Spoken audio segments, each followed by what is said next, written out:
ఏపీలో ఎమ్మెల్యే కోట ఎమ్మెల్సీ ఎన్నికలకు నేడు నోటిఫికేషన్ విడుదల కానుంది. మొత్తం 5 స్థానాలకు ఎన్నిక జరగనుంది. ఇవాల్టి నుంచి ఈ నెల 10 వరకు ఎమ్మెల్సీ అభ్యర్థుల నామినేషన్లు స్వీకరించనున్నారు. ఈ నెల 20న ఎన్నిక జరగనుంది. సాయంత్రం 5 గంటలకు ఓట్ల లెక్కింపు కార్యక్రమం ఉంటుంది. ఏపీలో ఎమ్మెల్సీ ఎన్నికల షెడ్యూల్ విడుదలైనప్పటి నుంచే పొలిటికల్ హీట్ పెరిగిపోయింది. అభ్యర్థుల ఎంపికపై కూటమి పార్టీలు కసరత్తు ప్రారంభించాయి.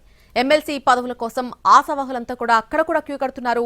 పిఠాపురం టీడీపీ నియోజకవర్గం ఇన్ఛార్జిగా ఉన్నటువంటి ఎస్వీఎస్ఎన్ వర్మ టీడీపీ నుంచి సీటు ఆశించారు. అయితే పొత్తులో భాగంగా ఆ సీటు జనసేనకు వెళ్లిపోయింది.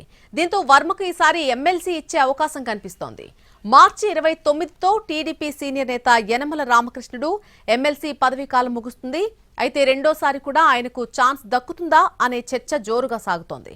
మరోవైపు జనసేన అధినేత డిప్యూటీ సీఎం పవన్ కళ్యాణ్ సోదరుడు నాగబాబుకు ఇప్పటికే మంత్రి పదవి ఇస్తామని హామీ ఇచ్చింది కూటమి సర్కార్. దీంతో నాగబాబుకు ఎమ్మెల్సీ పదవి ఖాయం కానుంది.